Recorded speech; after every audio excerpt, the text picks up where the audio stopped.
사단의 모양을 생각해 보는 거예요. 예수님의 얼굴의 형상은 어떨까? 그리고 사단의 얼굴의 형상은 어떨까? 이걸 한번 상상해 보세요. 여러분, 예수님의 모습은 어떠실 것 같아요? 일단 인자하시고 기쁘시고 온유하시고 겸손하시죠. 물론 사단도 이런 걸 아니까 흉내는 냅니다. 흉내는 내지만 감출 수 없죠. 무엇입니까? 기쁨, 그리고 겸손, 온유. 기쁨과 겸손과 온유가 있어요. 그러니까 저와 여러분이 내가 설교 영상을 봐야 되겠다. 누군가 이렇게 좋은 설교가 있다. 그런데 여러분이 그걸 한번 보세요. 요즘 유튜브에 얼마나 많은 설교자들이 있습니까? 요 세 가지만 가지고서 분별만 해도 저와 여러분이 봐야 될 설교, 내가 들어야 될 설교를 이것만 가지고서도요, 분별할 수 있어요. 만약에 원래 예전에 이랬던 목사님인데 지금 얼굴에 이게 없다면 그땐 잠깐 쉬셔도 좋아요. 지금 영적 상태가 좀 안 좋아지신 거예요. 어디 교회에 분란이 일어났든지 아니면 너무 고난이 심해서 영적 상태 안 좋으실 땐 지금 최상의 컨디션인 목사님 거 봐도 되니까 이게 중요하다고 해요. 기쁨과 겸손과 온유가 성령께서 함께 하시는 증거라고 하는 사실이에요. 그러면 그렇습니다. 얼굴빛에서 이게 드러난다고 하는 거예요. 그러면 사단은 어떨까요? 사단은 동물 중에 뭐였어요? 뱀이었어요. 뱀. 눈은 이렇게 찢어져 있고 이렇게 간사하게 생기고 이렇게 생겼죠. 이런 너무 잘 그렸죠. 아이고, 네. 죄송합니다. 네. 자, 이 뱀의 형상이요, 어떻게든지 드러납니다. 어떻게든지 드러나요. 이게 육신의 눈으로 봐도요, 드러나요. 어디서 드러나요? 일단 눈빛에서 드러나요. 일단 눈빛에서 드러나요. 그 뱀의 느낌이 눈빛에서 드러나고, 그 다음 어디서 드러나냐? 이 입에서도 드러나요. 하는 말을 통해서도 드러나요. 그리고 또 한 가지 제가 두 가지 더 팁을 더 드리자면, 그러니까 이들은 뭐라고 할까? 뭔가 쎄한 느낌이 있어요. 뭔가 미심쩍은 그런 느낌이 있어요. 뭔가 100%가 아니라는, 뭔가 자신을 가장하고 속이는 위장을 하기 때문에 뭔가 진심이 아닌 뭔가 이상한 쎄한 부분이 있어요. 그리고 방언이 있는데, 방언에서도 진짜 방언과 또한 가짜 방언이 있습니다. 귀신이 주는 사단 방언이 있어요.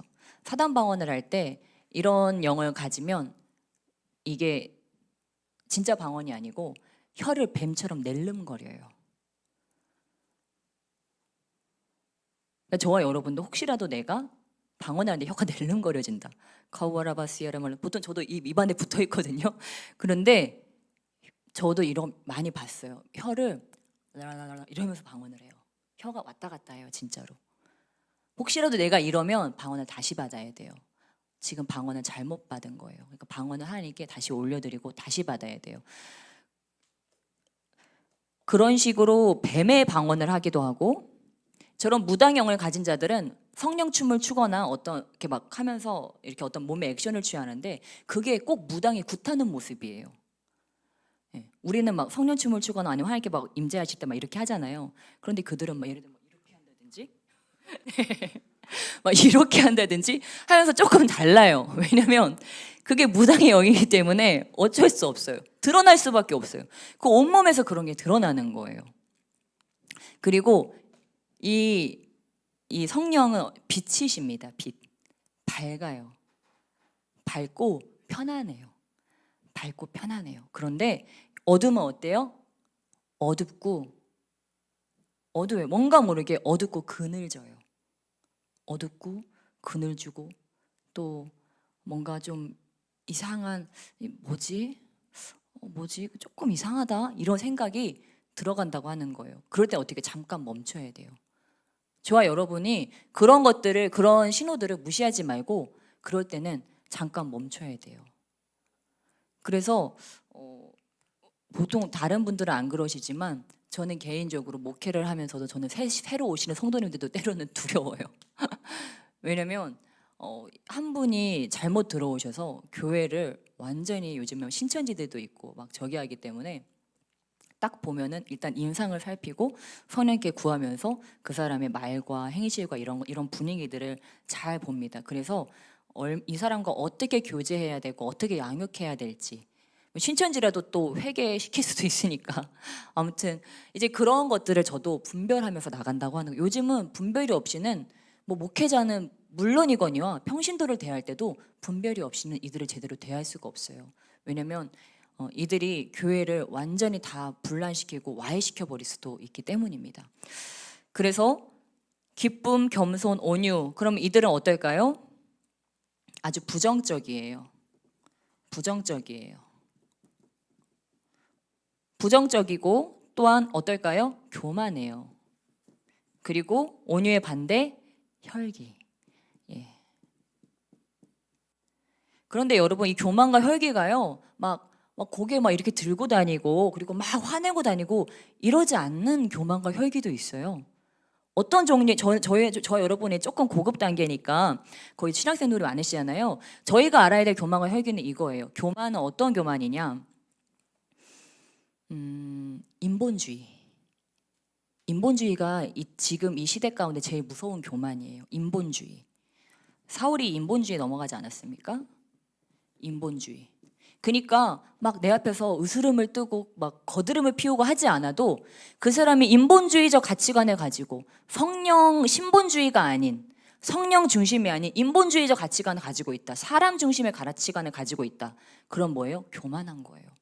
내 안에 내가 성령 충만했어요. 근데 그 성령이 소멸되고 내가 아주 인본주의적으로 생각한다. 아주 인간적으로 생각하고 인간적으로 판단한다. 인간 중심으로 생각하고 나의 상황에, 환경에 따라서 움직인다. 그럼 뭐예요? 나도 인본주의에 지금 넘어가 있는 거예요. 그러니까 우리가 제일 조심해야 될 거, 내가 인본주의가 빠지지 않도록, 그리고 저 사람이 인본주의자라면 내가 그 사람을 좀 조심해야 한다고 하는 거예요. 사랑을 베풀 수는 있지만 그 사람을 따라가서는 안 된다고 하는 거예요. 무엇입니까? 오늘 성경에서 빌립보 교회를 흔드는 두 가지의 이단들이 있었어요. 그 이단은 뭐예요? 하나는 율법주의자들. 율법주의자들은 아주 예리한 도덕률로 사람들을 힘들게 했어요. 율법과 또한 장로들의 유전으로 사람들을 너 할례도 받아야 되고 율법에 있는 거 다 지켜야 돼. 그래야 구원받아. 이렇게 가르쳤어요.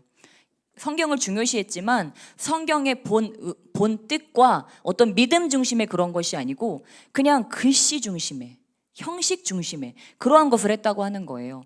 예, 율법주의자들과 두 번째는 반도덕주의자들이 있었어요. 반도덕주의자들. 이들은 무엇입니까? 요즘으로 얘기하면 구원파 같은 자들이죠. 믿음으로 구원 받았으니까 너네 도덕적인 거는 좀 무시해도 돼. 넌 구원 받았으니까 너희는 모든 것을 할 수 있어. 이러면서 쾌락주의로, 반도덕주의로 가는 거예요. 근데 여러분, 똑같아요. 지금도 이렇게 똑같이 교회가 공격받고 있어요. 인본주의자들, 이 두 가지 다 인본주의인데요.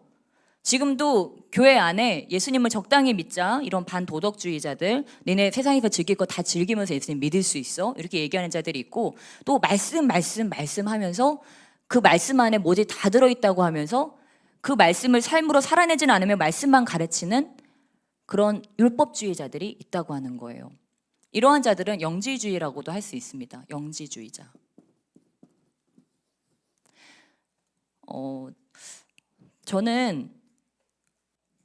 저는 굉장히 여러분 보실 때는 무식해 보이겠지만 제가 학생 때 좀 공부를 열심히 하려고 하고 책도 많이 읽었어요. 책을 진짜 많이 읽었어요.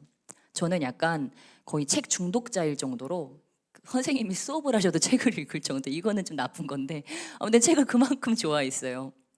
그리고 신학교 들어가서도 막 책을 막 이만큼 쌓아놓고 막 읽을 정도, 교수님 찾아가서 교수님 저 책 좀 추천해 주세요 얘기해가지고 뭐 10권씩 막 사가지고 책을 읽을 정도로 제가 책을 아주 좋아해요. 그리고 저는 어렸을 때 초등학교, 바울과 같이 제 옛 이야기를 좀 하게, 초등학교 1학년 유치원 때부터 저는 계속 글쓰기를 했어요. 책 읽고 글 쓰고, 책 읽고 글 쓰고, 대회 나가고, 이런 일을 고등학교 때까지 계속 했어요. 그러니까 사실 저한테 이렇게 나와서 말씀 전하고 이러는 거는 사실 좀 쉬운 일이에요. 왜냐면 어렸을 때부터 한 게 그런 거거든요. 글 쓰고 나가서 발표하고 상 받고, 이런 게 저희 집에요. 제가 밖에 나가서 탄 상이 한 개 이상이 돼요. 왜냐면 나가면 상 받았거든요. 그래서 저희 부안 아무튼 군수님은 아닌데 교육감님도 저를 알 정도로 이번에 수해 내보내라 할 정도로 그렇게 제가 그 문예 쪽으로 많이 활동을 하고 책을 많이 읽었어요.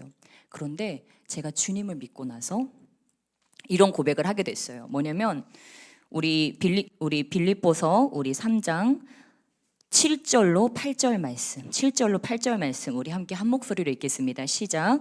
그러나 무엇이든지 내게 유익하던 것을 내가 그리스도를 위하여 다 해로 여길 뿐더러 또한 모든 것을 해로 여김은 내 주 그리스도 예수를 아는 지식이 가장 고상하기 때문이라. 내가 그를 위하여 모든 것을 잃어버리고 배설물로 여김은 그리스도를 얻고 9절 계속 읽겠습니다.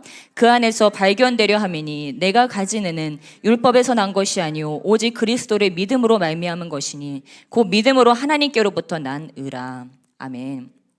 제가 이런 자랑을 지금 한 2번째쯤 하는 것 같아요. 제가 이런 자랑을 잘 안 하는데 제 자랑처럼 들리지만 그냥 제 배경을 말씀드린 거예요. 왜 이런 배경을 말씀드렸냐면 그러니까 저한테는 설교문 쓰고 나와서 발표하는 게 쉬운 일이라고 하는 거예요. 그런데 제가 하나님 믿고 나서 설교문을 처음으로 써야 될 날이 다가왔어요. 그 20대 초반에 갑자기 저한테 이제 설교를 하라고 하셔가지고 설교를 하려고 처음으로 이제 맨날 전도만 하다가 이거 설교를 하려니까 굉장히 떨리는 거예요. 그래서 종이 딱 들고 펜 딱 들고 이런 강단에 딱 무릎 꿇고 딱 앉았어요. 나는 오늘 여기서 죽겠다는 마음으로 딱 앉았어요. 그리고 어떻게 했냐면 설교로 옆에서 뭐 누가 설교 준비하는 거 본 적도 없고 저희는 그냥 집사님 가정에서 저는 자랐거든요. 본 적도 없고 뭐 교회 생활을 같이 제대로 해본 적도 없는 그런 학생이었어요. 모르니까 그냥 설교는 그냥 하나님께 받는 거라고 생각했어요. 하나님께 들어서 하는 게 설교인 줄 알았어요. 그래서 여기서 하나님 말씀하실 때까지 기다리는 거예요. 아버지 저 쓸 준비 됐습니다. 아버지 말씀해 주세요. 그러면서 제 안에 어떤 문자나 어떠한 음성, 어떠한 그런 것들이 올 때까지 한 글자씩 적기 시작한 거예요. 어떨 때는 한 문장으로 쓰기도 하고 단어로 쓰기도 하고 뭐 믿음, 뭐 사랑, 뭐 어떻게 지금 뭐 성도들의 뭐 상황에 대해서 하나님께 주시는 그런 감정들이 있으면 그런 것들을 써요. 그러니까 요 한 페이지가 진짜 웃기게 생긴 거죠. 무슨 이렇게 무슨 아이디어를 막 이렇게 막 써놓은 것처럼 그렇게 엉망진창으로 써져 있는 거예요. 제가 만약에 인본주의적으로 설교를 준비했다면 어떻게 했을까요? 서론, 본론, 결론, 도입, 전개, 절정, 위기, 결말 이렇게 딱 그거 딱 나눠가지고 자 도입은 먼저 그 사람들 마음을 좀 열자. 이 사람들 상황이 어떠냐. 그래서 서론 딱 쓰고 그다음에 이제 자 그래 도입은 이렇게 들어가면 됐어. 자 그다음은 전개를 한번 해보자. 자 위기와 절정에 대한 어떤 내용을 쓰면 좋을까. 이렇게 하고 그래 결말에 내 감동을 줘야지. 이렇게 쓰면 돼요. 그런데 저는 제가 초등학교 때부터 고등학교 때까지 계속하던 그런 식으로 말씀을 전하고 싶지 않았어요. 왜냐면 이 주님이 너무 특별한 분이고 이 말씀이 너무 특별한 것이기 때문에 저의 얕은 지식으로 세상적인 학문으로 주님을 전하고 싶지 않았기 때문에 제가 글쓰기 했던 그 모든 기술들, 글의 모든 기술들을 다 버렸어요. 다 버리고 그렇게 무식하게 시작한 거예요. 하나님 말씀하시면 내가 그거를 한자 한자 적어서 그냥 그거를 내가 메신저니까 내가 그거를 선포해야지. 그러고서 이제 설교를 했어요. 설교를 했는데 한 집사님이 이런 피드백을 주시더라고요. 전도사님 말씀 너무 잘 들었어요. 너무 좋은데 무슨 말 하는지 모르겠어요. 그런 피드백을 주시더라고요. 그래서 너무 기술이 없었다 이제 그런 생각이 들었지만 그렇게 몇 년을 했어요. 네, 그렇게 아무튼 몇 년을 하다가 이제 이렇게 됐습니다. 네, 아무튼 무엇입니까? 제가 하고 싶은 말은 그거예요. 네. 저에게 좋은 인본주의의 무기가 있었다고 하는 거예요. 좋은 인본주의의 무기가 있고 지식적인 걸로 얼마든지 제가 책에서 얻은 지식들 그런 걸로 말씀을 전할 수 있지만 그걸로 하지 않았다고 하는 거예요. 성령의 감동대로 성령께서 말씀하시고자 하는 대로 내가 좀 어리석어 보이고 내가 좀 무식해 보인다 할지라도 성령이 하고자 하는 것에 거기 인본주의를 섞고 싶지 않았다고 하는 거예요.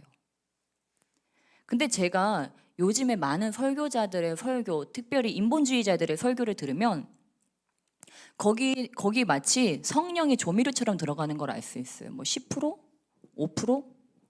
성령이 조미료로 들어가고 인본주의적인 지식 전달이 더 많은 것들을 차지하고 많은 자들이 거기에 감동을 받고 와, 나 오늘 새로운 거 깨달았어. 이런 것들을 많이 봅니다. 근데요, 저는 개인적으로 이런 인본주의적인 설교가 아무리 좋아도 그분의 얼굴에 기쁨과 겸손과 온유가 없으면 그런 분의 설교는 저는 많이 안 봐요. 하나님께서 진짜 보라고 허락하실 때만 보고 웬만하면 안 봐요. 왜냐면 그 사람의 그 얼굴과 모든 거에서 그 사람의 영성이 다 드러나기 때문이에요. 저와 여러분이 이 땅에서 세상 어떤 사람이 알아주지 않는 그런 설교가로 전락한다 할지라도, 또한 그런 사역자로 아무도 알아주지 않는 무식쟁이로 보인다 할지라도 저와 여러분은 뭘 전해야 될까요? 뭘 전해야 돼요? 성령의 음성을 전해야 돼요. 성령의 음성을 전하려면 뭘 버려야 돼요? 인본주의를 버려야 돼요. 인본주의를 버리시기를 주님의 이름으로 축복합니다. 우리 안에서 이 인본주의를 버리지 않고 이 인본주의를 여전히 가지고 있으면 마치 이런 것과 같은 거예요. 사울이 다윗이 되려고 하는 거예요. 사울 왕이 다윗 왕이 되려고 하는 거예요. 얼마나 힘들겠어요? 그게 가능합니까? 사울 왕이 다윗이 되는 게 가능해요? 다윗은 철저한 신본주의자였죠. 자기를 뭐 주장할 것도 없었어요. 근데 사울은 자기가 좀 있었어요. 좀 있다고 그것을 붙잡고 사람들을 바라보고 사람들이 추구하는 그 가치를 따라가다 보니까 그 덫에 걸려서 인본주의 덫에 걸려서 어떻게 됐어요? 하나님께 버림을 받았다고 하는 사실이에요. 우리가 지금 볼 때는요, 그 인본주의가 좋아 보입니다. 와, 설교 잘하네. 갈채를 받을 수도 있고요. 사람들이 와, 유식하네. 저 사람 진짜 최고다 할 수 있어요. 그런데 좀 더디더라도, 좀 어리석더라도 우리가 이러한 발걸음을 밟아야 한다고 하는 사실입니다. 신본주의의 성령 중심의 그러한 발걸음을 밟아야 한다고 하는 사실이에요. 저도 그랬어요. 사람들이 처음에 제가 설교할 때 비웃었어요. 기교가 없으니까 사람들이 비웃었어요. 그런데 끝까지 이 길을 가다 보니까 저도 여러분 만날 때 여기 신학생들도 많으신데 제가 이 목회를 시작하고 초년에는요 그런 생각이 들었어요. 좀 스스로에게 이렇게 좋은 생각이 잘 안 들더라고요. 왜냐면 이제 너무 대단한 목사님을 모시고 저희도 목회를 하다 보니까 그 그늘에 가려서 항상 내 자신이 못난 존재라고 느끼는 거예요. 야, 우리 목사님은 그냥 앉아서 천리를 보시는데 야, 나도 저렇게 될 수 있을까? 내가 살아생전에 저 목사님처럼 될 수 있을까? 저렇게 영분별을 하고 저렇게 성령의 음성을 저렇게 잘 듣고 분별하는 그러한 자가 내가 될 수 있을까? 늘 의구심이 드는 거예요. 목사님은 저에게 늘 칭찬을 해주시고 야, 너는 이런 능력도 있고 넌 이렇게 할 수 있어 이렇게 말씀해 주시는데 왜 그러실까 목사님이 나한테 나는 안 느껴지는데 왜 나한테 그런 말씀을 하실까 그런 생각이 들었어요. 어느 날 영화를 봤어요. 영화를 봤는데 꼭 그 영화 주인공이 저처럼 느껴지더라고요. 뭐였냐면 스타워즈였어요. 제가 그때 좀 청년 취급만 하지가 않아서 스타워즈를 보러 갔었는데 거기 한 여자아이가 나오는데 그 여자아이가 사실은 히어로가 되는 여자아이인데 그 남매예요, 남매. 제가 원투 쓰리 많은 저는 몰라요. 그냥 그때 본 게 전부였기 때문에 이 남매인데 이 여자아이가 각성이 되지 않은 거예요. 사실 자기는 슈퍼 히어로가 될 수 있는데 각성이 되지 않아서 그냥 똑같은 평범한 사람으로 살아가고 있는 거예요. 근데 그걸 볼 때 제가 마치 저를 보는 것 같았어요. 기도해 주시는 분들은 제 안에 그런 능력이 있다고 하고 네가 그렇게 할 수 있다고 하는데 나는 그게 느껴지지도 않고 영분별을 어떻게 하는지도 잘 모르겠고 이게 어떻게 발현시켜야 될지 너무 막막하니까 그런 어떤 낮은 자존감 같은, 영적으로 낮은 자존감 같은 그런 마음이 있었어요. 하지만 포기하지 않고 계속 기도했죠. 아버지의 순전한 통로가 되게 해주세요. 제가 없어지고 정말 그 성령께서 원하시는 일들이 저를 통해서 이 땅에 일어나기 원합니다. 저의 꿈은 성령께서 하시고자 하는 바들이 이 땅에 일어나는 것입니다 하면서 계속해서 이 길을 걸어갔어요. 그러다가 목회를 한지 한 7년쯤 되는 어느 날이었어요. 제가 우리 청년들한테도 많이 얘기를 했지만 7년쯤 되는 어느 날 저희 교회가 코로나가 터지면서 재정난이 온 것은 아닌데 제 마음에 재정난이 왔어요. 실질적인 재정난이 온 게 아니고 제 마음에 재정난이 왔어요.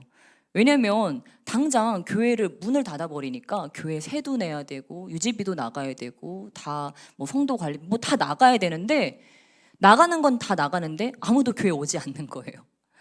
오지 않는 것은 물론이고 헌금도 안 들어오는 거예요.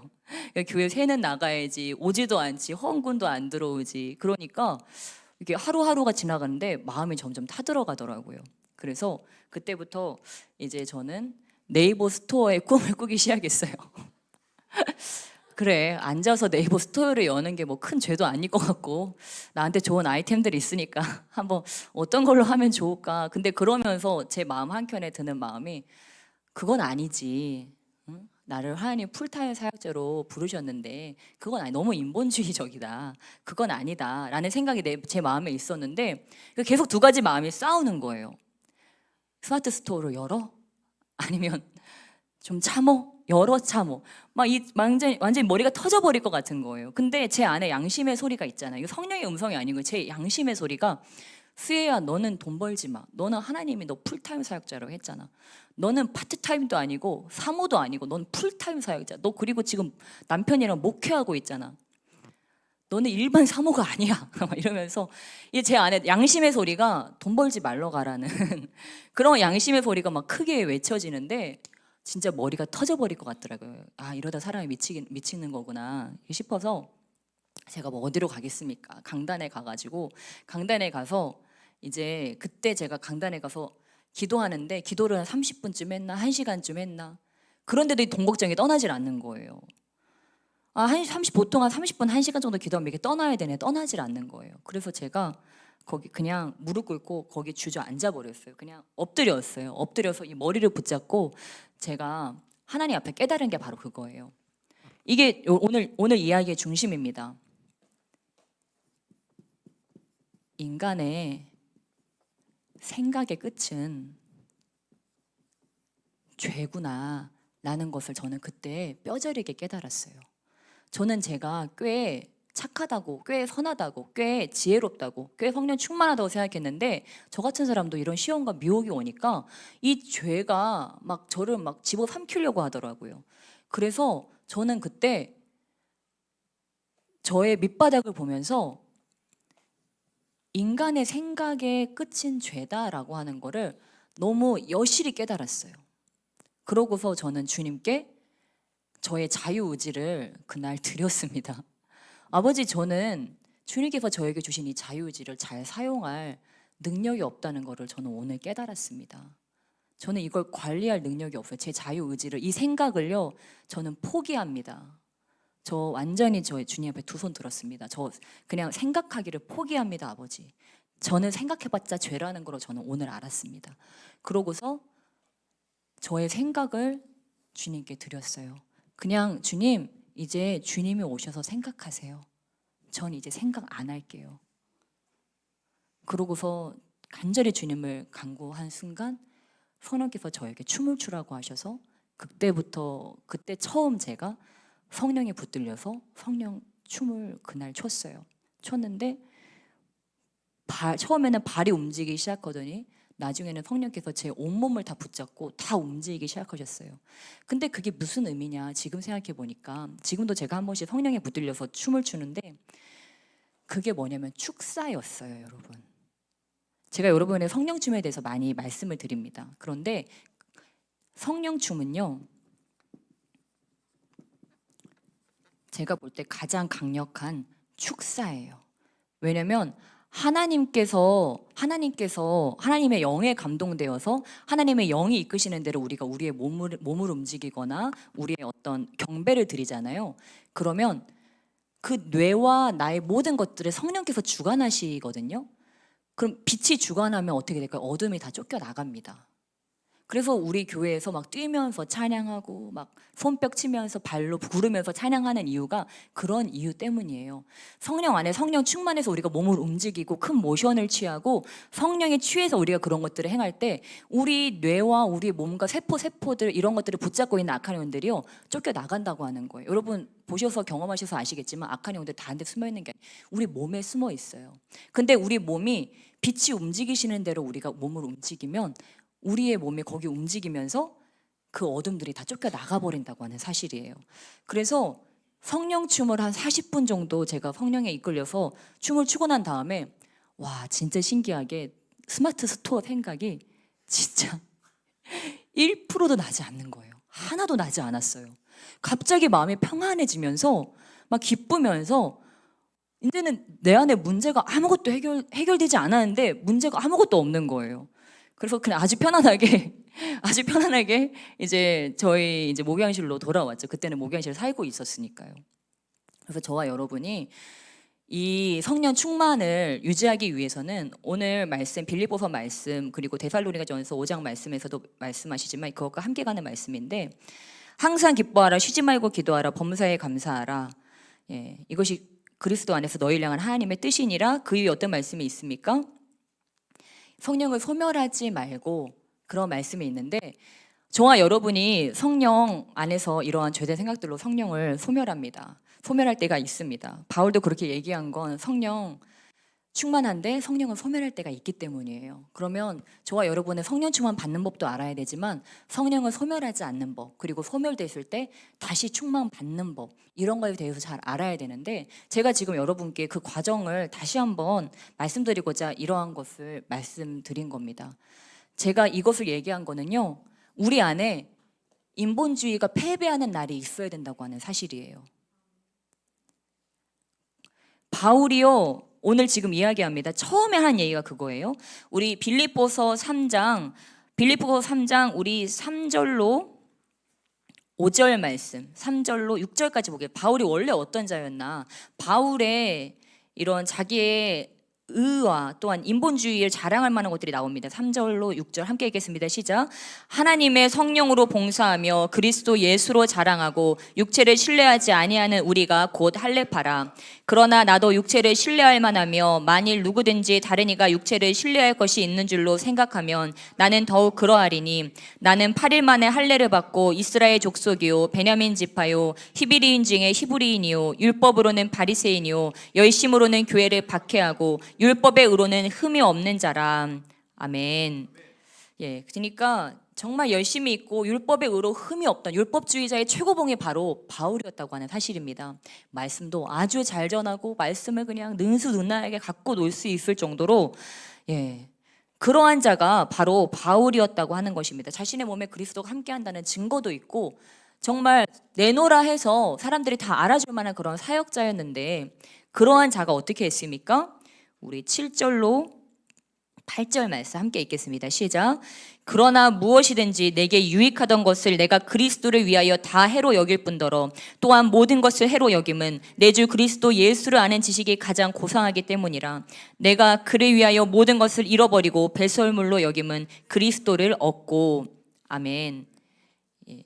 여러분 바울은 예수 그리스도와의 연합이 자신의 최종 목표였기 때문에 그리스도를 얻기 위해서 자신이 이전에 좋아하던 것들 또한 지금도 이렇게 좋아할 수 있는 것들 그런 인본주의적인 것들을 율법주의적인 것들을 자신이 예전에 그렇게 추정하던 율법주의의 그 모든 것들을 어떻게 했어요? 다 버렸어요. 예를 들면 여러분 이런 거예요. 모세오경 여기 창세기 출애굽기 레위기 있죠. 그럼 모세오경을 버렸다고 하는 이야기예요. 우리가 율법이라고 하니까 다른 거 얘기하는 것 같은데요. 성경을 이야기하는 것입니다. 모세오경을 이야기하는 거예요. 모세오경을 버렸다고 하는 거예요. 제가 여러분에게 지금 성경을 버리라는 게 아니에요. 바울한테는 그게 유일한 희망이었어요. 유일한 이 땅에서 그가 붙잡고 있으니 유일한 거였어요. 근데 그걸 버렸어요. 왜요? 예수님을 얻기 위해서. 저와 여러분이 오늘 예수님을 내가 얻고 싶은데 저와 여러분은 압니다. 예수님을 얻는데 방해되는 것들이 있어요.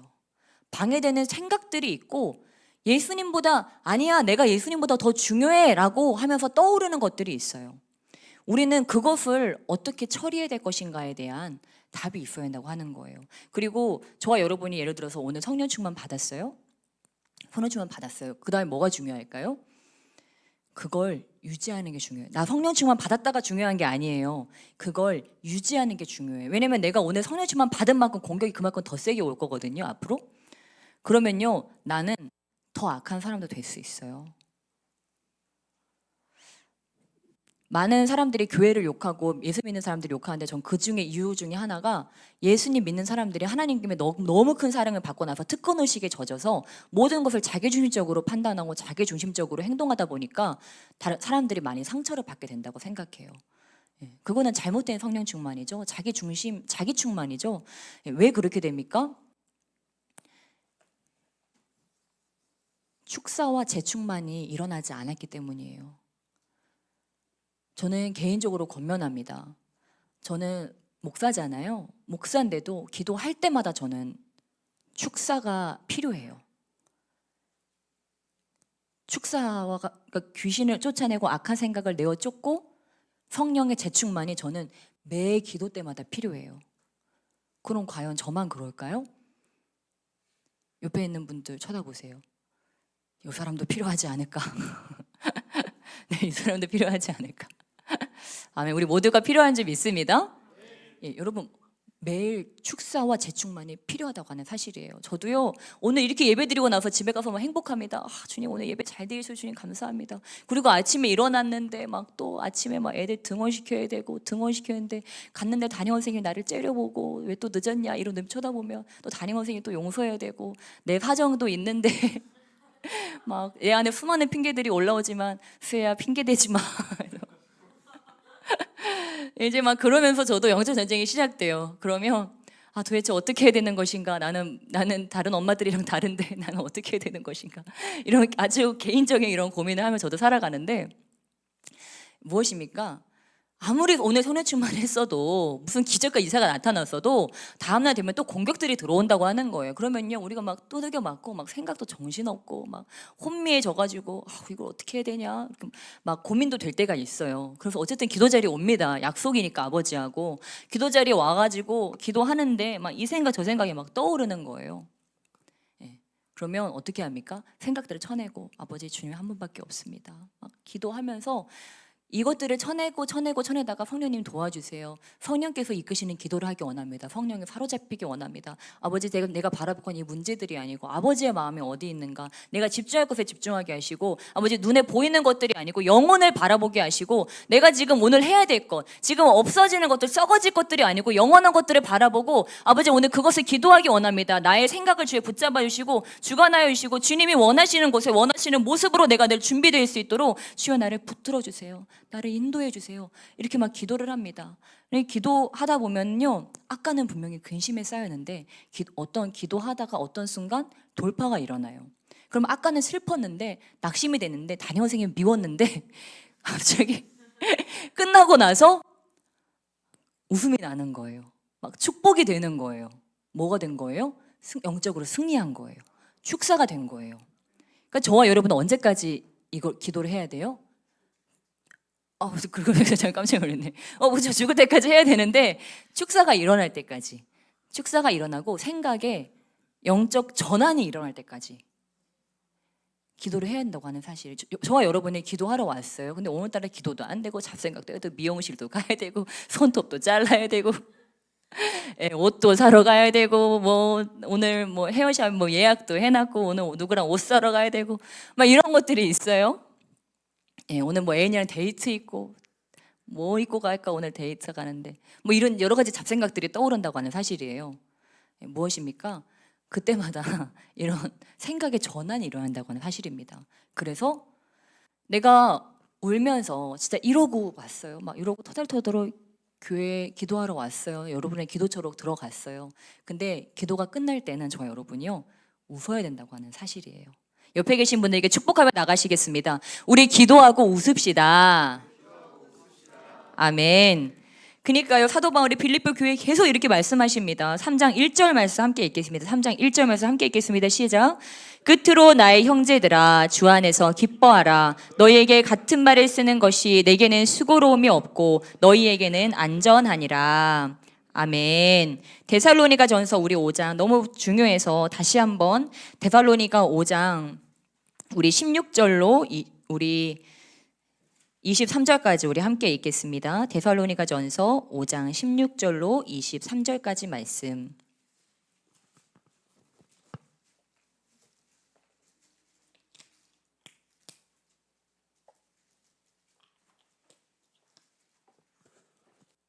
다 찾으신 줄 믿고 우리 말씀은 하나님이시라고 했습니다. 우리 영혼의 이 말씀을 선포하시며 나가시겠습니다. 함께 선포하겠습니다. 크게 선포하겠습니다. 시작. 항상 기뻐하라 말고 기도하라. 범사에 감사하라. 이것이 그리스도 예수 안에서 너희를 향하신 하나님의 뜻이니라. 성령을 소멸하지 말며 예언을 멸시하지 말고 범사에 헤아려 좋은 것을 취하고 악은 어떤 모양이라도 버리라. 평강의 하나님이 친히 너희를 온전히 거룩하게 하시고 또 너희의 온 영과 혼과 몸이 우리 주 예수 그리스도께서 강림하실 때 흠없게 보존되기를 원하노라. 아멘. 우리 23절 다시 한번 읽겠습니다. 평강의 하나님이 친히 너희를 온전히 거룩하게 하시고 또 너희의 온 영과 혼과 몸이 우리 주 예수 그리스도께서 강림하실 때 흠없게 보존되기를 원하노라. 아멘. 아멘. 예, 여러분, 성령을 소멸하지 않고 성령 충만을 유지하는 비결이 바로 여기 나와 있습니다. 저와 여러분이 밖에 나가서 오물을 뒤집어 썼어요. 공격을 받았어요. 부정적인 사람과 말들을 많이 들었어요. 그런데 그때 이렇게 하는 거예요. 항상 기뻐하라. 쉬지 말고 기도하라. 범사에 감사하라. 내 마음을 그렇게 유지하는 거예요. 왜냐하면 성령께서는 이런 마음에 계시기 때문입니다. 성령께서는 이런 컨디션의 마음에 계실 수 있기 때문에 우리가 내 마음에 악한 영은요, 이런 마음에 머물 수가 없어요. 기뻐하는 마음 가운데 오늘 죄송해요. 저기 여러분 시험 기간인데 오늘 뿌리를 뽑아버려야 되겠어가지고 저기 옆에 있는 사람들 하이파이브 한 번씩 할까요? 저희 뒤에 문도 좀 열어주시고 하이파이브. 자, 할 수 있다. 할 수 있다. 할 수 있다. 지금 막 밤새고 온 친구들도 있다고 들었는데 네, 할 수 있습니다. 이거 마지막으로 요 예화 하나 들고 좀 마쳤으면 좋겠어요. 예, 어떤 한 가정에 있습니다. 한 가정에 있는데 완전 이혼 직전의 가정이에요. 근데 그 가정은 어떤 상황이냐면 남자와 여자가 있겠죠. 두 부부가 있습니다. 예, 두 부부가 있는데 뭐 여러분 보시다시피 뭐 육아도 하고 직장도 다니고 아내는 집에서 아이들 보고 하니까 둘 다 너무 힘들어요. 둘 다 너무 힘들고 밖에서 남자는 중노동을 하고 옵니다. 막 무거운 물건들 실어 나르는 그러한 일을 합니다. 아내는 집에서 두 아이를 돌봐요. 하나애는 뭐 지금 유치원생이고 하나애는 이제 분유 먹는 이제 돌도 안 지난 갓난쟁이입니다. 이 애기 엄마가 키워요.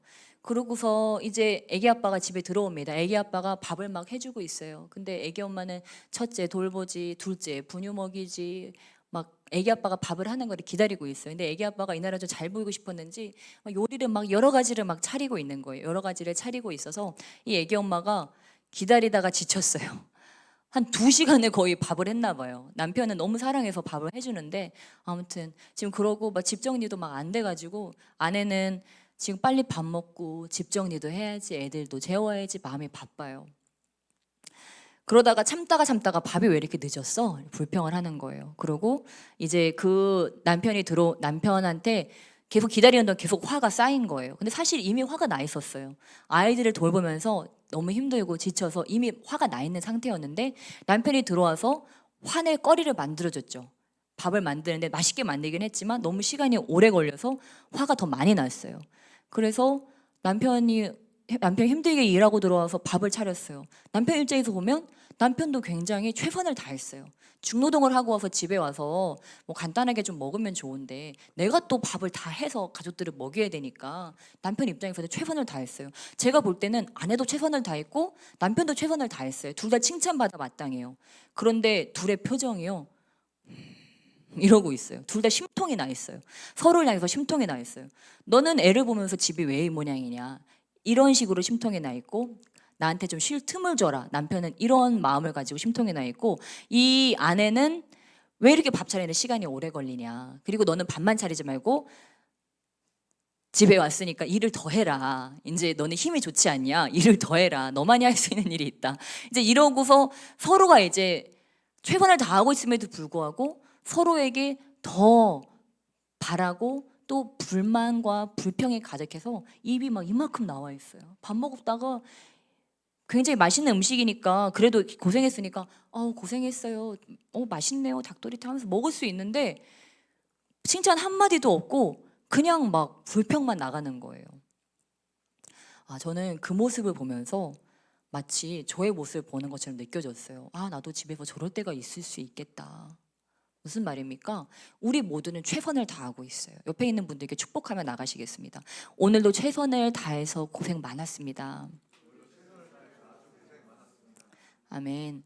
그러니까 최선을 다한 서로에게 고마워하고 감사하고 기뻐하기에도 사실 부족한 시간인데, 여러분 어떤 거예요? 그 마음에 하나님이 계시지 않고 이런 나쁜 마음이 들어있으니까 최선을 다해서 고마운 부분은 다 잊어버리고 저 사람이 부족한 부분, 좀 더 해야 되는 부분, 이런 부분만 바라보고 비판하고 불평하고 불만하는 거예요. 그러니까 그 집이 어떻게 될까요?